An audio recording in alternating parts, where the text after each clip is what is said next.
ভাবি দুনিয়াটা বড়ই কঠিন, কেউ কাউকে এমনি এমনি টাকা দেয় না, সবাই বিনিময় চায়। তোমার স্বামী বিদেশে যাবে, তাই তোমার টাকা দরকার। আমি তোমাকে টাকা ধার দিব, তবে আমি তোমার সাথে একটি কাজ করতে চাই।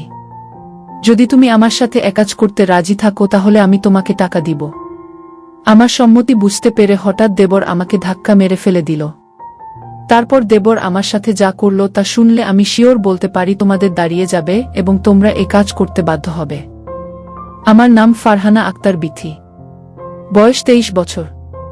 আমার বিয়ে হয় যখন আমার বয়স 19 বছর। আমাদের বিয়ের 2 বছরে প্রথম সন্তান জন্ম হয়। আমার স্বামী জবেদ আলী বিদেশে যাওয়ার চেষ্টা করছে। দেশের বর্তমান যে অবস্থা, রিক্সা চালিয়ে সংসারের চালানো কষ্টকর হয়ে পড়েছে। রিক্সা চালিয়ে যে পরিমাণ টাকা আয় করে তা দিয়ে আমাদের সংসার চালাতে কষ্ট হয়। প্রত্যেক মাসে কিছু পরিমাণ টাকা ধার করে চলতে হয়। বিগত 2 বছরে প্রায় 30,000 টাকা ধার হয়ে গেছে। দিন দিন ধারের পরিমাণ বেড়েই চলেছে। চিন্তায় চোখে মুখে সর্ষে ফুল দেখতে লাগলাম। আমাদের গ্রামের একজন ওমান প্রবাসী ওমান ভিসা দেয়ার অফার দেয়। আমার স্বামীর ওমান যাওয়ার ইচ্ছা হলো। ভিসার জন্য 3,20,000 টাকা লাগবে, কিন্তু হাতে কোনো টাকা পয়সা নেই। উপায় না দেখে আমার ভাসুর ফারুকের মাধ্যমে কৃষি ব্যাংক হতে বিভিন্ন মানুষের নামে 2 লক্ষ টাকা ব্যবস্থা করা হলো। বাকি 1,20,000 টাকা কিভাবে ব্যবস্থা করব, চিন্তা পড়ে পথ খুঁজে পাচ্ছিলাম না। একদিন আমরা ঘরে বসে আলোচনা করলাম যে ঢাকার শহরে আমার স্বামীর 2 জন মামাত ভাই ও একজন দুঃসম্পর্কের দেবর থাকে। তাদের বাসায় গেলে কোনো সাহায্য পাওয়া যায় কিনা দেখা যেতে পারে। যে ভাবা সেই কাজ। আমরা দিনক্ষণ ঠিক করে প্রথমে আমার দেবরের কেরানীগঞ্জের বাসায় গিয়ে উঠলাম। আমার দেবর অবিবাহিত ছিল, সরকারি ভালো চাকরি করে, ভালো বেতন পায়। বেতন ছাড়াও ভালো আউট ইনকাম পায়, তাই টাকার কোনো অভাব নাই বললে চলে। সামনে বিয়ে করার পরিকল্পনা আছে, তাই বড় একটি বাসা নিয়ে থাকে। আমরা সন্ধ্যা 6টায় দেবরের বাসায় গিয়ে পৌঁছালাম। আমাদেরকে দেখে দেবর খুবই আশ্চর্য হয়ে গেল আর বলল, ভাবি আপনারা কোথায় হতে এলেন, কিভাবে এলেন, কি উদ্দেশ্যে এলেন? একসাথে অনেকগুলো প্রশ্ন করে আমাদেরকে বাসায় অভ্যর্থনা জানাল। আমরা বাসায় ঢুকলাম, হাত মুখ ধুয়ে ফ্রেশ হলাম। দেবর আমাদের বাড়ির সবার কথা জানতে চাইল। আমাদের ও তাদের বাড়ির সবার কথা তাকে জানালাম। আমরা যাওয়ার কিছুক্ষণের মধ্যে কাজের মহিলা আসাতে আমাদের সকলের জন্য রাতের রান্না করার আদেশ দিল। আমাদের উদ্দেশ্যের কথা এখনই বললাম না, রাতে খাওয়া দাওয়া শেষ করে বলল, প্ল্যান করেছি। সন্ধ্যার সামান্য পরে আমার স্বামী বলল, আমি একটু আমার মামাতো ভাইয়ের বাসা থেকে ঘুরে আসি। তারপর রাতে একসাথে খাওয়া দাওয়া শেষ করে কথা বলবো। দেবর বলল, রাতে ঠিক চলে আসবেন তো ভাইয়া? আমার স্বামী বলল, হ্যাঁ আসব। দেবর বলল, তাহলে যান। আর শুনেন, যদি রাতে আপনি না আসেন আমি কিন্তু ভাবিকে আস্ত রাখব না বলে দিলাম। 3 জনেই আমরা অট্টহাসিতে ভেঙে পড়লাম। আমার স্বামী চলে গেল। আমি আমার শিশু বাচ্চাকে খাওয়ালাম এবং তাকে ঘুম পাড়িয়ে দিলাম। আমরা দেবর ভাবি সোফায় বসে টিভি দেখছিলাম আর দেশের নানা কথাতে মশগুল হয়ে গেলাম। কথার মাঝে আমাদের উদ্দেশ্যের কথা বললাম। তোমার ভাই বিদেশে যেতে চায়, কিন্তু টাকার খুব অভাব। মোটামুটি 2 লাখ টাকা জোগাড় করেছি। আরও 1,20,000 টাকা দরকার। তুমি দিতে পারবে ভাই? তাহলে আমাদের অনেক উপকার হবে। আমি কথাটা দেবরকে বললাম। আমার কথা শুনে দেবর বলল, এত টাকা আমি একসাথে কখনো দেখি নাই বলে হঠাৎ দুষ্টুমির ছলে সোফায় কাত হয়ে পড়ে গেল। অভিনয় করার দরকার নেই বলে আমি তাকে টেনে তুলতে গেলাম। অমনি সে আমাকে দুহাতে ধরে আমার হামি শুরু করল। আমি এই দুষ্ট বলে তার কাঁধে থাপ্পড় দিতে লাগলাম, কিন্তু কিছুতেই ছাড়ার পাত্র নয়। আমি বারবার তাকে সতর্ক করে বলতে লাগলাম, দেখো ভাই, এখনই তোমার ভাই দরজার কড়া নাড়বে, তখন ভারী বিপদ হয়ে যাবে। কিন্তু আমার কোনো কথা সে শুনল না। তার এমন পাগলামি দেখে আমি বললাম, তোমার ভাই যদি না আসে তাহলে আমি কথা দিলাম তোমাকে বাধা দিব না, কিন্তু তোমার ভাইয়ের সামনে আমাকে বিপদে ফেলো না। আমার কথা শুনে সে বলল, ভাইয়া না আসলে তো হবেই, কিন্তু এখন একবার। ভাবি তুমি রাগ করো না প্লিজ। তখন আমি নিরুপায় হয়ে তার সাথে রাজি না হয়ে পারলাম না। তারপর আমরা রাতের খাবার খেয়ে নিলাম। আমার স্বামী জবেদ আলী সেদিন রাতে আর বাসায় আসলো না। তার জন্য অপেক্ষা করতে করতে আমরা শুয়ে পড়লাম। সেদিন রাতে আমি একটুও ঘুমাতে পারলাম না। সকালে গোসল সেরে আমরা স্বাভাবিকভাবে নাস্তা সেরে নিলাম। আমার স্বামী জবেদ আলী বাসায় আসলো 9টায়, তাকে নাস্তা দিলাম, আমরা চলে যাবার চিন্তা করলাম। তার আগে আবার একবার দেবরকে টাকার কথা বললাম। দেবর বলল, টাকা জোগাড় করতে আমার সপ্তাহ খানেক সময় লাগবে। কখন টাকা লাগবে তোমাদের? আমি বললাম, আগামী 1 সপ্তাহের মধ্যে হলে আমাদের হবে। আমার স্বামীর দিকে লক্ষ্য করে বলল, তাহলে আগামী রবিবার তুমি আবার এসো। আমি মিনিমাম 1 লাখ টাকা দিতে পারব। বাকি 20,000 টাকা তুমি অন্য কোথাও সংগ্রহ করতে পার কিনা দেখো। আমার স্বামী কি যেন চিন্তা করে বলল, তাহলে আমি তোর ভাবিকে রেখে যাই, তুই যত তাড়াতাড়ি পারিস টাকা জোগাড় হলে তোর ভাবিকে পাঠিয়ে দিস। আমি আপত্তি করলাম। আমার স্বামী আড়ালে নিয়ে আমাকে বলল, যদি আমরা কেউ সামনে না থাকি তাহলে সে টাকা দেওয়ার কথা ভুলে যাবে, আর তুমি এখানে থাকলে এমন কিছু ঘটবে না। আমি তোমাকে বিশ্বাস করি, আর আমার চাচাত ভাই হিসাব যথেষ্ট চরিত্রবান। কোনোদিন কোনো মেয়ের দিকে চোখ তুলে তাকায়নি। তুমি এখানে থাকো, টাকা যে কোনো উপায়ে আমাদের পেতে হবে। আমার বাড়ি গিয়ে বাকি আরও 20,000 জোগাড় করতে হবে, আর তুমি বুঝিয়ে সুজিয়ে 1 লাখ নিতে পারো কিনা দেখো। আমি রয়ে গেলাম। আমার স্বামী চলে গেল। যত সন্ধ্যা হয় আমার মন দুরু দুরু কাঁপছে। আজ আমার কি অবস্থা করে সৃষ্টিকর্তাই ভালো জানে। আবার একজন সুপুরুষের বিছানায় থাক ভেবে মনে এক প্রকার আনন্দও হচ্ছে। আমার স্বামীকে গাড়িতে তুলে দিয়ে 1 ঘন্টার মধ্যে দেবর ফিরে আসলেও দিনে কোনো প্রকার কিছু করেনি, হয়তো রাতের অপেক্ষা আছে। রাত প্রায় 8টা বাজল। আমরা রাতের খাওয়া দাওয়া শেষ করে নিলাম। এবার শুয়ার পালা। আমি আমার সন্তানকে খাওয়ায়ে ঘুম পাড়িয়ে নিলাম। আমি জানি আমি যেখানে ঘুমাই না কেন সে আমার সাথে ঘুমাবে, হয়তোবা তার ঘরে নিয়ে আসবে। তাই আমি সরাসরি তার ঘরে গিয়ে শুলাম। দেবর এসে টিভি অন করে সোফায় আরাম করে বসেই আমায় ডাকল, বিথি ভাবি সোফায় আসু। আমি কোনো জবাব না দিয়ে ডান কাতে শুয়ে রইলাম। আমি মনে মনে ভাবছিলাম সে কোলে করে তুলে নিয়ে তার পাশে বসিয়ে নিক। ও কয়েকবার আমাকে ডেকে সাড়া না পাওয়ায় সোফা হতে উঠে আসলো, আর আমাকে ভাবি ভাবি বলে ডাকতে লাগল। আমি সাড়া না দিয়ে পারলাম না। আমি বললাম, এখন অনেক রাত হয়েছে, ঘুমিয়ে পড়ো। তারপর সে বিছানায় গিয়ে শুয়ে পড়ল। কিছুক্ষণ ঘুমানোর পর আমার কেন জানি ঘুম ভেঙে গেল। আমার ঘুম ভাঙার পর আমি দেখতে পারলাম আমার সবকিছু কেমন যেন এলোমেলো হয়ে আছে। মনে হচ্ছে অনেক বড় কিছু হয়ে গেছে আমার সাথে। বুঝতে আর বাকি রইল না ঘুমের মধ্যে কি ঘটনা ঘটে গেছে। মনে মনে ভাবলাম এখানে আর থাকবো না, চলে যাব। কিন্তু আবার ভাবলাম এখন চলে গেল স্বামীর বিদেশ যাওয়ার টাকা জোগাড় হবে কিভাবে। তাই আমার যত কষ্টই হোক না কেন আমাকে সব কষ্ট সহ্য করতে হবে। এসব কথা ভাবতে ভাবতে সকাল 9টা বেজে গেল। সকাল সকাল গোসল শেষ, আমরা নাস্তা খেলাম। সকাল 8টায় আমাকে একটা মোবাইল টেলিফোন দিয়ে বলল অফিস হতে আমি যোগাযোগ করতে পারি, তাই এটা দিলাম বলে অফিসে চলে গেল। আমি একা তার পথ চেয়ে বসে রইলাম। অফিসে চলে যাওয়ার পর আমি সম্পূর্ণ একা বসে বসে টবি দেখছিলাম। হঠাৎ কে যেন দরজায় কড়া নাড়ল। দরজার পাশে গিয়ে জিজ্ঞেস করলাম, কে? বাহির হতে জবাব এল, আমি কাজের বুয়া। আমি দরজা খুলে দিলাম। কাজের বুয়া রান্নাবান্না সব শেষ করে আমার কাছ থেকে বিদায় নিয়ে চলে গেল। আমি আবার টিভি দেখা মগ্ন হলাম। বেলা প্রায় 12টা বাজল। আমি গোসল করার জন্য প্রস্তুতি নিলাম। এমন সময় মোবাইলটা বেজে উঠল। দৌড়ে গিয়ে রিসিভ করলাম। ওপাশ হতে আমার মিষ্টি দেবর বলতে লাগল, ভাবি আমি একজন লোকের মাধ্যমে 5,000 টাকা পাঠাচ্ছি। লোকটা আমার খুব আপন, একটু ভালো করে মেহমানদারি করবেন, সে যেন আমার কাছে তোমার দুর্নাম না করে। চা নাস্তা যা চায় তা দিবেন, কোনো কার্পণ্য করবেন না, বুঝলেন? আর টাকাগুলো আপনার জন্য। যদি আপনাকেও চায় তাহলেও ফেরাবেন না, বলে হা হা করে হেসে উঠল। আমি যা দুষ্ট বলে টেলিফোন রেখে দিলাম। আমি আবার টিভি দেখার জন্য সোফায় বসলাম। টিভিতে একটা ইংলিশ সিনেমা চলছে। এমন সময় দরজায় কড়া নাড়ার শব্দ হলো। আমি দরজা খুলে দিলাম। দরজা খুলে আমি ভয়ে চুপসে গেলাম। এ কি দেখছি!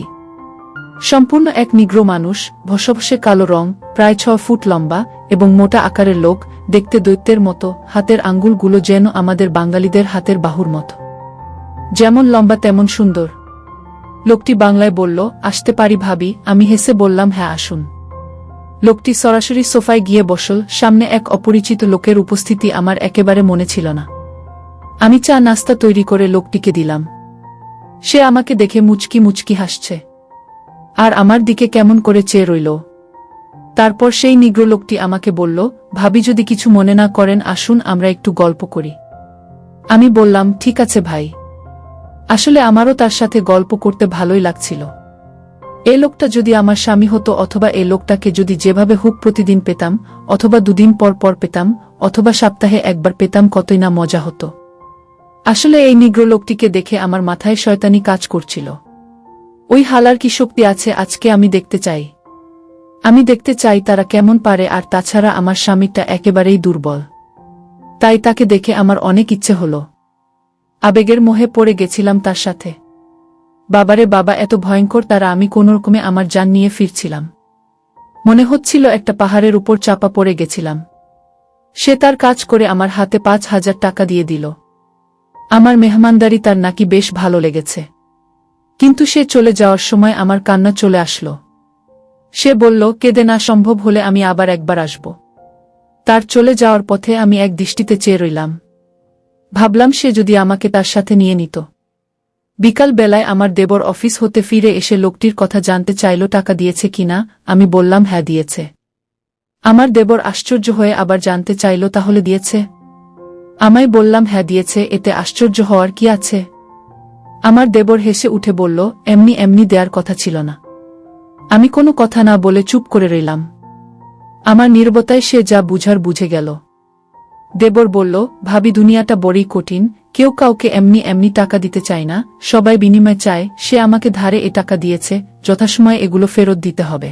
ধার দেওয়ার জন্য সে তোমাকে চেয়ে বসেছে, কারণ আমি তোমাদের টাকার প্রয়োজনের কথা এবং তোমার উপস্থিতির কথা সব জানিয়েছিলাম। আর তুমি যদি রাজি থাকো তাহলে 1 লাখ নয় আরও বেশি টাকা জোগাড় করে দেওয়া যাবে। শুধু দাদাকে বলবে সব টাকা আমি দিয়েছি। তোমার এসব ব্যাপার পৃথিবীর কেউ জানবে না আমি ছাড়া। আমি তো কাউকে বলতে যাব না। এতে টাকাও জোগাড় হয়ে যাচ্ছে, আর তখন ভাইয়ের বিদেশ যাওয়াটা নিশ্চিত হচ্ছে। আমি নীরবে সব কথা শুনছিলাম আর মনে মনে ভাবছিলাম। উপদেশ শেষ করে আবার সম্মতি জানতে চাইল। আমি কোনো উত্তর না দিয়ে নীরব রইলাম। আমার চোখে ভেসে উঠতে লাগলো আজকের লোকটির কথা। কি নাম কে জানে, জিজ্ঞেস করা সম্ভব হয়নি। খ্রিস্টান না মুসলমান তাও জানা যায়নি, তবে হিন্দু নয় যে সে ব্যাপারে নিশ্চিত। আমার দেবরটা আমার সম্মতি আবার স্পষ্ট করে জানতে চাইল। বললাম, আমি কি বলবো, তুমি যা ভালো মনে কর তাই করতে পাবো। রাতে একজন মেহমানকে দাওয়াত করেছি, মানসিকভাবে তৈরি থাকিও। আমার মনে হতে লাগলো আমার স্বামী ছবেদ আলী তখন যেন আমাকে ব্যবসার জন্য এখানে রেখে গেছে। কিছুক্ষণ পর কাজের বুয়া আসল। সে বিকেলের চা নাস্তা তৈরি করার পাশাপাশি রাতের রান্না বান্না শেষ করে চলে গেল। রাত যত ঘনিয়ে আসছে আমার দুরু দুরু কাঁপছে। কে আসছে? কেমন হবে লোকটি? আমাকে কি কষ্ট দিবে? আরও ভাবছি তারা কি একসাথে দুজনে আসবে নাকি মেহমান একা করবে।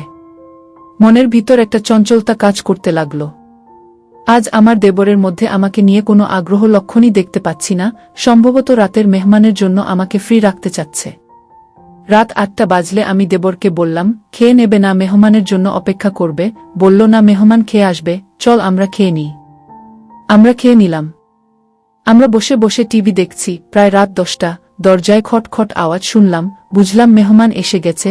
আমার সমস্ত শরীরে এক অজানা শিহরণ জেগে উঠল। কিছুক্ষণের মধ্যে আমার নিয়ে এক অজানা অচেনে পুরুষ শুরু করবে। আমার বিপদের সময় আমাকে 5,000 টাকা দিবে। আমার দেবর দরজা খুলে দিল। মেহমান ঘরে ঢুকে জানতে চাইল, তোমার বিটি ভাবি কই? দেবর বলল, ভিতরে আছে। দুজনে একসাথে আমি যে ঘরে আছি সে ঘরে চলে এল। দেবর তার সাথে আমাকে পরিচয় করিয়ে দিল। লোকটির দৃষ্টি আমার উপর। লোকটি দেবরের উদ্দেশ্য করে বলল, তোমার ভাবিকে দেখতে দারুণ লাগছে। আমি একমনে টিভির দিকে তাকিয়ে আছি আর চোখে লোকটির অবয়ব দেখছি। ফর্সা সুন্দর চেহারার লোক। আমার দেবর কয়েক মিনিট পর বলে উঠল, তোমরা বসে কথা বল, আমি একটু পাশের রুম হতে আসছি। সে আসবে না আমি জানি, সেটা বলে লোকটির কাছে আমাকে হাওলা করে দিয়ে গেল। লোকটিও সেটা বুঝেছে। দেবর বের হওয়ার সাথে সাথে লোকটি আমাকে অনেকক্ষণ পর আমার হাতে 5,000 টাকার বান্ডিল দিয়ে পাশের রুমে গিয়ে ঘুমাল। আমার দেবরকে নিয়ে ঘুমিয়ে গেলাম। সেই রাতে আমি একটুও ঘুমাতে পারিনি। সকালে ঘুম হতে উঠে বাথরুম সেরে গোসল করলাম। তারপর দুজনে চা নাস্তা খেলাম। আমার দেবর সকাল 8টায় অফিসে রওনা হয়ে গেল। আজ কোনো মেহমান আসবে কিনা বলে যায়নি। আমার কাছে গতকালের রেখে যাওয়া তার মোবাইলটা কিন্তু আছে। হয়তো যোগাযোগ করবে, না করলে আরও ভালো। আমি বৃহস্পতিবার থেকে যে পরিশ্রম করছি শুধু স্বামী বিদেশে যাওয়ার টাকার জন্য। আজ বিশ্রাম নেয়া দরকার। দেবর চলে যাওয়ার পর কেমন জানি একা একা লাগছে।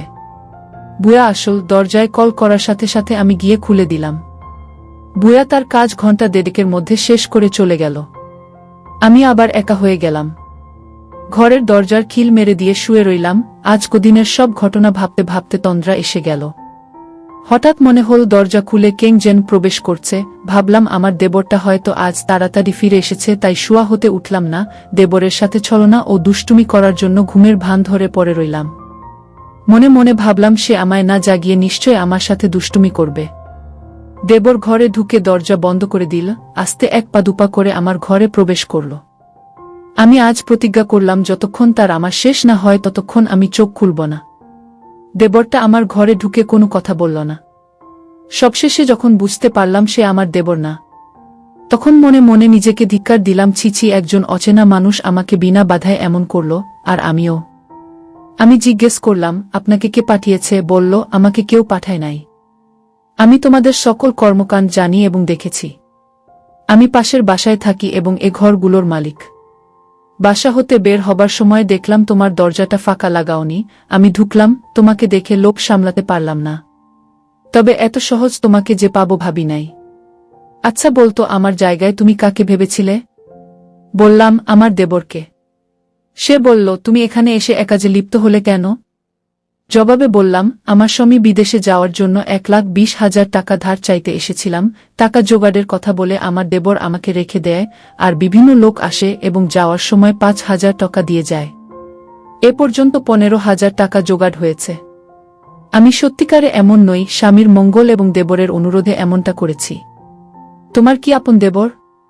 না, আমার স্বামীর গ্রাম্য বাল্য বন্ধু এবং দূর সম্পর্কের চাচাত ভাই। লোকটি হেসে উঠল, তাই? চিন্তা করো না, আমি তোমাকে সাহায্য করব। আমি এখানে একা থাকি, কেউ নেই। যতদিন থাক আমি তোমাকে চাই। আমি এখনই তোমাকে 30,000 টাকা দিচ্ছি। এ বলে বাসায় গিয়ে টাকা নিয়ে ফিরে আসল। আমার 30,000 টাকার বান্ডিল দিয়ে বলল, কাউকে বলবে না। তোমার দেবর 1,00,000 টাকা দিলেও এগুলো তোমার, শুধু দিনের একটা সময়ে তোমাকে চাই, যতদিন এখানে থাকো। আমি মেঘ না চাইতে বৃষ্টি পেলাম। আমার দেবর অফিসে চলে গেলে আমার একাকিত্বের সঙ্গী পেলাম, যেটা আমার দেবরও কখনো জানবে না। সন্ধ্যার পরে আমার দেবর অফিস থেকে ফিরে এল, সাথে একজন কোট টাই পরা ভদ্রলোক। দরজায় নক করতে আমি দরজা খুলে দিলাম। সাথের মেহমানের চোখাচোখি হল। আমি কোনো প্রকার সম্ভাষণ না করে দরজা হতে ফিরে এলাম। লোকটি মৃদু স্বরে জিজ্ঞেস করল, এটা নাকি তোমার ভাবি? দেবর বলল, হ্যাঁ। তারা আমার পাশের রুমে ঢুকল। আমার দেবর তাকে বসিয়ে আমার রুমে আসল। আমি কিছু জানতে চাওয়ার আগে সে বলতে লাগল, বুঝলে ভাবি, দুনিয়াটা খারাপ হয়ে গেছে। কেউ কাউকে সাহায্য করতে চায় না। সবাই চায় সাহায্যের বিনিময়ে কিছু পেতে। আমি পড়েছি মহা বিপদে, তোমাদের টাকা জোগাড় করতে তোমাকে ভিন্ন পথে ব্যবহার করতে হচ্ছে। বাধ্য হয়ে আজ আবার একজনকে নিয়ে আসতে হলো। আমি কোনো উত্তর দিলাম না। সে একটু থেমে আবার বলতে লাগলো, মেহমানের নাম মিস্টার এলভেন। বাংলাদেশে এসেছ বেড়াতে। গ্রাম্য শাড়ি পরা ললনা নাকি তার খুব পছন্দ। আমার সাথে পরিচয় 6 মাস পর্যন্ত। আজ দেখা হতে তোমার সমস্যার কথা বলতে আসার আগ্রহ দেখালে নিয়ে আসলাম।